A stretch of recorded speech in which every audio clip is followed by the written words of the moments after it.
मैं आचार्य सरिता मिश्रा वैदिक ज्योतिष शिक्षण संस्थान में आप सभी दर्शकों का हार्दिक अभिनंदन करती हूँ। ईश्वर से प्रार्थना है कि आप सभी स्वस्थ होंगे, खुश होंगे, आनंदित होंगे। आज मैं आप सभी के समक्ष 14 दिसंबर 2021 मंगल और केतु समान अंशों में करेंगे युति। इसका हम सभी के ऊपर, सभी 12 राशियों के ऊपर और देश दुनिया के ऊपर क्या असर पड़ेगा, आज की मेरी कार्यक्रम का चर्चा का विषय यही है। तो चलिए बिना समय की देरी किए कार्यक्रम को आगे बढ़ाएं। वैदिक ज्योतिष में एक कहावत है, शनिवत राहु कुजवत केतु, यानी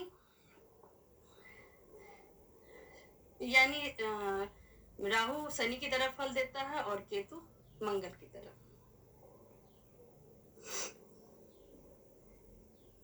मंगल और केतु यह दोनों ही ग्रह अग्नि प्रधान और अति उग्रता वाले ग्रह हैं। जल्द ही इन दोनों की ग्रहों की युति का संयोग वृश्चिक राशि में होने वाला है, जिसमें मंगल और केतु समान अंश पर युति कर रहे हैं। मंगल और केतु की यह युति 14 दिसंबर 2021 यानी मंगलवार के दिन अनुराधा नक्षत्र में होने जा रहा है। यह अनुराधा नक्षत्र शनि द्वारा शासित नक्षत्र है। शनि मकर राशि का शासक ग्रह है और यह राशि चक्र की 10वीं राशि है। शनि केतु की इस युति का क्या प्रभाव पड़ने वाला है।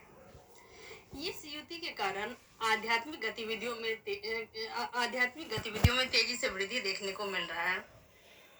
वृश्चिक राशि चक्र की 8वीं राशि है और यह राशि मनोगत विज्ञान और मनुष्यों में रुचि को बढ़ाती है। आमतौर पर वृश्चिक राशि को एक गुप्त राशि माना जाता है और इसमें तमाम चीजें छुपी हुई रहती है। वृश्चिक राशि में मजबूत केतु मौजूद हो तो ऐसे व्यक्ति ज्योतिष के विषय में बहुत गंभीरता से लेते हैं और इस क्षेत्र में सबसे उन्नत तरीके से लिप्त रहते हैं। इसके सकारात्मक पहलू की बात करें तो ऐसे व्यक्तियों का ज्योतिष के विषय के प्रति गहरा आकर्षण होता है। इस प्रकार वे अधिक ज्ञान प्राप्त करते हैं। वहीं इसके नकारात्मक पहलू की यदि बात की जाए तो ऐसे व्यक्ति पीठ दर्द, आंखों के समस्याओं और नर्वस सिस्टम से संबंधित समस्याओं से स्वास्थ्य संबंधी समस्याओं से ग्रस्त हो जाते हैं। इसके अलावा आप अपने कार्यों में आवेगी हो सकते हैं, जल्दबाज हो सकते हैं और इस स्वभाव की वजह से आप अपने आप को मुसीबत में डाल सकते हैं।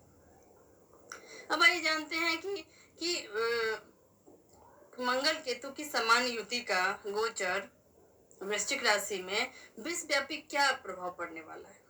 सामान्य रूप से मंगल केतु की इस युति को अर्थव्यवस्था और रोजगार के संबंध में बहुत अच्छा नहीं माना जा सकता है। समृद्धि के संदर्भ में कुछ अवरोध देखने को मिल रहा है। नौकरी, बाजार, व्यापार के संबंध में कुछ परिणामों के लिए मध्यम गुंजाइश बनती नजर आ रही है। इसके अलावा शेयर बाजार में उतार चढ़ाव की स्थिति देखने को मिल रही है। प्राकृतिक आपदाएं जैसे विश्व भर पर ज्यादा बारिश या आगजनी इत्यादि जैसी समस्याओं की आशंका दिख रही है। कुछ जल जनित रोग और कुछ वायरस आदि के होने की आशंका प्रबल है और यह चिंता का विषय बन सकती है। दुनिया भर में लोगों के बीच डर एवं भय की दहशत की आशंका दिख रही है। ऐसे में मुमकिन है कि इस दौरान सावधानी ज्यादा बरती जाए ताकि लोग सुरक्षित रह सके। राजनीति के लिए ग्रहों की यह युति अनुकूल नहीं दिख रही है। इसके प्रभाव से राजनीति में अराजकता और दुनिया भर की सरकारों के बीच भ्रम की स्थिति उत्पन्न हो सकती है। भाई जानते हैं कि मंगल केतु की इस गोचर के परिणाम स्वरूप सभी 12 राशियों पर क्या असर होने वाला है। सबसे पहले मेष राशि अग्नि तत्व की पुरुष राशि है। इस राशि के तहत पैदा हुए लोगों में दृढ़ शक्ति गजब की होती है और कोई भी निर्णय लेने में इनकी क्षमता भी शानदार होती है। मेष राशि के जातकों के लिए मंगल पहले और 8वें भाव का स्वामी है और इस दौरान केतु के साथ अष्टम भाव में स्थित होगा, जिसके फलस्वरूप समृद्धि प्राप्त करना इतना आसान नहीं होगा। नौकरी क्षेत्र की बात करें तो आपको कुछ परेशानियों का सामना करना पड़ सकता है। इस दौरान आपके ऊपर काम का बोझ ज्यादा रहने वाला है और अपने काम को लेकर या अपनी नौकरी को लेकर आप संतुष्ट नहीं रहने वाले। इसके अलावा इस दौरान आप अपने वरिष्ठ लोगों और सहकर्मियों के साथ अपने रिश्ते को अनुकूल बनाने के में विफल हो सकते हैं। कुल मिलाकर कहें तो नौकरी के क्षेत्र में यह स्थिति अनुकूल नहीं है मेष राशि के जातकों के लिए। यदि आप व्यापार से जुड़े क्षेत्र की बात करें तो इस दौरान आपको घाटा मिलने की प्रबल आशंका है और मुमकिन है कि इस दौरान आपको मनमाफिक परिणाम प्राप्त न हो। इसके अलावा इस राशि के जो लोग साझेदारी में व्यवसाय कर रहे हैं उन्हें अपने पार्टनर के साथ विवादों का सामना करना पड़ सकता है, क्योंकि यह समय आपके लिए अनुकूल नहीं है। ऐसे में इस दौरान अपने व्यवसाय संबंधित कोई भी महत्वपूर्ण और बड़ा फैसला लेने, जैसे कि बिजनेस में निवेश करना, कोई नया व्यवसाय शुरू करने जैसा फैसला लेने से आप बचें। आर्थिक दृष्टि से देखा जाए तो इस गोचर के फलस्वरूप इस समय की अवधि आपके लिए ज्यादा आय से ज्यादा खर्चे अधिक होने वाले हैं। ऐसे में मुमकिन है कि आप ऐसी स्थिति में फंस जाए जहां आप पैसों से जुड़ी अपनी प्रतिबद्धताओं को पूरा करने में कामयाब ना हो सके। पारिवारिक जीवन में मंगल केतु की युति के परिणाम स्वरूप पारिवारिक जीवन में आपके जीवन साथी के साथ विवाद गलतफहमी की वजह बन सकती है। इस दौरान अपना संबंध अनुकूल बनाए रखने के लिए आपको अपने जीवन साथी के साथ समझौता करना पड़ सकता है। अंत में बात करें स्वास्थ्य की तो इस युति के चलते आपको स्वास्थ्य संबंधी परेशानियां जैसे और सुरक्षा की भावना, पाचन संबंधी परेशानियां, कमर दर्द, आंखों संबंधी परेशानियां दिक्कत में डाल सकती है आपको। अब आइए जानते हैं कि ऐसा कौन सा उपाय मेष राशि के जातक करें जिससे इस गोचर के परिणाम स्वरूप उन्हें शुभ फल की प्राप्ति हो सके। भगवान नरसिंह की पूजा और विष्णु सहस्त्रनाम का पाठ करें। वही जानते हैं कि वृष राशि के जातकों का मंगल केतु के गोचर के फलस्वरूप क्या स्थिति रहने वाली है। वृष अग्नि तत्व की स्त्री राशि है। इस राशि के तहत पैदा हुए लोगों में कलात्मक रुचि देखने को मिलती है और साथ ही ऐसे लोग कला और संगीत के प्रति ज्यादा कुशल दिखते हैं। वृष राशि के जातकों के लिए मंगल 7वें और 12वें भाव का स्वामी है और इस दौरान केतु के साथ 7वें भाव में स्थित है। समृद्धि के लिहाज से यह समय बहुत ही अनुकूल नहीं रहने वाला है। नौकरी क्षेत्र में की बात करें तो आपको कार्य क्षेत्र में अपने सीनियर के साथ अपनी गलती के चलते कुछ परेशानियों का सामना करना पड़ सकता है। व्यवसाय की दृष्टि से बात करें तो इस दौरान आपको घाटा होगा और ना ही मुनाफा होगा। साझेदारी में व्यवसाय करने वाले लोगों को सतर्क रहने की सलाह दी जाती है, अन्यथा आपका पार्टनर आपको ठग सकता है। ऐसे में आपको सलाह दी जाती है कि इस दौरान कोई महत्वपूर्ण फैसला ना ले और अपने पार्टनर को इसमें शामिल करने से बचे। यदि आप ऐसा करते हैं तो आप किसी भी बड़ी परेशानी से बच सकते हैं। इसके अलावा व्यवसाय संबंधित यदि आपको कोई भी अहम निर्णय लेना है तो इसके लिए रुकने की सलाह दी जाती है।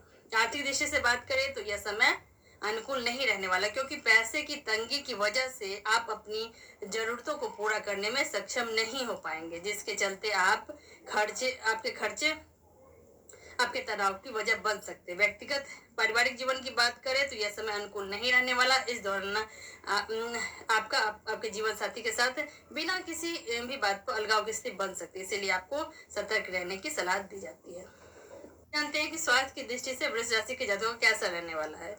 इस युति के फलस्वरूप स्वास्थ्य संबंधित आपको कुछ परेशानियों का सामना करना पड़ सकता है, जिसकी वजह से आपको ज्यादा धन खर्च हो सकता है स्वास्थ्य पे। उपाय: विष्णु भगवान की पूजा करें। प्रतिदिन ओम नमो नारायणाय मंत्र की एक माला का जाप नित्य करें। अब जानते हैं कि मिथुन राशि के जातकों का मंगल केतु के गोचर के परिणाम स्वरूप क्या फल मिलने वाला है। मिथुन वायु तत्व की स्त्री राशि है। राशि चक्र में मिथुन का स्थान तीसरा है। मिथुन राशि के तहत पैदा हुए लोगों का दोहरा दिमाग होता है। उनकी बुद्धिमत्ता आदि विकसित करने में रुचि ज्यादा देखने को मिलती है। मिथुन राशि के लोगों के लिए मंगल 6ठे और 11वें भाव का स्वामी है और इस युति के दौरान केतु के साथ 6ठे भाव में स्थित है। अपने व्यवसाय के विस्तार और उत्थान के लिए यह समय बेहद शुभ रहने वाला है। हालांकि यह तभी मुमकिन है जब आपके प्रयास में किसी तरह की कमी ना हो। अब देखते हैं कि नौकरी क्षेत्र में कैसी स्थिति रहने वाली मिथुन राशि जातकों को। काम इस समय इस समय आपको दिए गए काम को समय पर पूरा करने की सलाह दी जाती है। हालांकि दूसरी तरफ मंगल और केतु की संयुक्त उपस्थिति के कारण आप अपनी नौकरी में पदोन्नति प्राप्त कर सकते हैं। इसके अलावा नौकरी के नए अवसर मिलने की भी संभावना प्रबल है और नौकरी का विकल्प आपके लिए शुभ रहने वाला है। अब देखते हैं कि व्यापार की दृष्टि से कैसा है। इस दौरान आप अधिक मुनाफा मिलने की संभावना है। इसके अलावा आपको किसी नए व्यवसाय में शामिल होने का भी मौका मिल सकता है या आप साझेदारी का व्यवसाय में शामिल हो सकते हैं। आपकी ओर से इस तरह के कदम आपके लिए लाभदायक सिद्ध होंगे। आर्थिक दृष्टि से देखें कि मिथुन राशि के जातकों के लिए यह गोचर क्या सत्फल देने वाला है।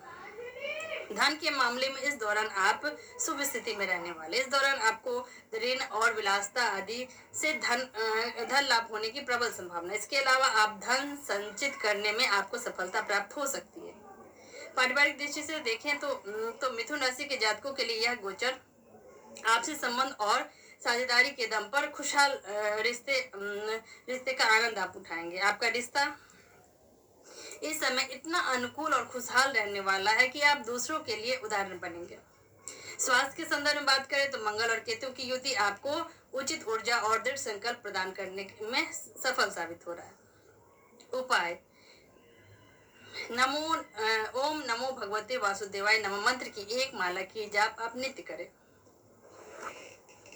वही जानते हैं कि कर्क राशि के जातकों का केतु मंगल का समान डिग्री पे गोचर का क्या प्रभाव पड़ने वाला है। कर्क राशि जल तत्व की राशि और स्त्री राशि है। इस राशि के तहत पैदा होने वाले लोगों को यात्रा में विशेष रुचि होती है और ये अपने काम को लेकर बेहद सजग होते हैं। अपने स्वभाव में कर्क राशि के जातक बेहद सौम्य होते हैं। कर्क राशि के जातकों के लिए मंगल 5वें और 10वें भाव का स्वामी है और इस समय केतु के साथ पंचम भाव में स्थित है। आध्यात्मिक कार्यों में हिस्सा लेने और रुचि दिखाने के लिए यह समय अनुकूल रहेगा। नौकरी क्षेत्र की बात करें तो इस समय आप अपने लक्ष्य को प्राप्त करेंगे और काम को समय सीमा के अनुकूल पूरा करेंगे। आप अपने काम के दम पर प्रमोशन और अन्य प्रोत्साहन और अवार्ड भी आपको मिल सकता है। आपको नौकरी से संबंधित अन्य लाभ और पुरस्कार भी प्राप्त हो सकते हैं। आर्थिक दृष्टि से देखिए तो यह समय आपके लिए अनुकूल रहने वाला है। मंगल और केतु की युति के प्रभाव के फलस्वरूप अच्छा धन लाभ आपको मिलने वाला है। अच्छी मात्रा में धन संचित करने में आप कामयाब रहेंगे। इस दौरान आप विभिन्न स्रोतों से धन अर्जित करने में सफलता आपको हाथ लगेगी। धार्मिक गतिविधियों में दान करने के भी आप इच्छुक नजर आएंगे। अब पारिवारिक जीवन की बात करें तो कर्क राशि के जातकों के लिए इस समय अपने जीवन साथी के साथ अच्छे संबंध रहेंगे। इस समय अवधि में आप दोनों के बीच समझदारी दिखेगी और आपसी प्रेम भी दिखने वाला है। अब आइए जानते हैं कि स्वास्थ्य की दृष्टि से कर्क राशि के जातकों का ये समय कैसा रहने वाला है। मंगल और केतु की युति के परिणाम स्वरूप आपका स्वास्थ्य उत्तम रहने वाला है। इस दौरान आपको उचित ऊर्जा और दृढ़ संकल्प मिलेगा जिससे आप अपनी फिटनेस को और उत्तम बनाए रखने में सफल होंगे। आइए जानते हैं कि ऐसा कौन सा उपाय करें जिससे कर्क राशि के जातकों को इस समय में और शुभ फल की प्राप्ति हो सके। ओम भौमाय नमः ओम केतवे नमः मंत्र की एक माला की नित्य जाप करना चाहिए। सिंह राशि मंगल और केतु के समान अंशों में गोचर के फलस्वरूप सिंह राशि के जातकों पर क्या प्रभाव पड़ेगा आइए जानते हैं। सिंह राशि अग्नि तत्व की पुरुष राशि। इस राशि के तहत पैदा हुए लोग अपने सिद्धांतों के प्रति बेहद ही सजग होते हैं। सिंह राशि के जातकों के लिए मंगल चौथे और नवम भाव का स्वामी है। मंगल केतु की युति के दौरान केतु के साथ चतुर्थ भाव में स्थित होगा। यह समय कोई भी महत्वपूर्ण फैसला लेने के लिए बेहद शुभ नहीं माना जाएगा। इस समय अवधि में आप अपने परिवार में भी कुछ परेशानियों का सामना कर सकते हैं। नौकरी क्षेत्र की बात करें तो काम का ज्यादा बोझ रहने की वजह से आपको थोड़ा सा तनाव का सामना करना पड़ सकता है जिससे आपके कर्मचारियों से संबंध थोड़े से खराब हो सकते हैं। मानसिक संतुष्टि के लिए आप नौकरी बदलने का विचार भी कर सकते हैं। आर्थिक दृष्टि से देखें तो सिंह राशि के जातकों के लिए समय अपनी प्रतिबद्धताओं को पूरा करने में आप असफलता हाथ लगेगी। इस समय अवधि में आपके खर्चे का बोझ ज्यादा रहेगा। पारिवारिक दृष्टि से देखें तो सिंह राशि के जातकों के लिए समय परेशानी परेशानी होने की संभावना है। आप आपसी समझ को बनाए रखें और अपना रिश्ता और लोगों के साथ अनुकूल बनाए रखने के लिए आपको सलाह दी जाती है। अपने जीवन साथी के साथ बैठकर धैर्य से बात करें और समस्या का समाधान निकालें। स्वास्थ्य की दृष्टि से देखें तो मंगल केतु की युति का सिंह राशि के जातकों के ऊपर प्रतिकूल प्रभाव पड़ रहा है। आप थोड़े से अपने स्वास्थ्य का ध्यान रखें, नहीं तो आपको दवाइयों पर खर्च ज्यादा हो सकता है। उपाय: प्रतिदिन ओम दुम दुर्गाय नमः मंत्र की एक माला का जाप 108 बार करें।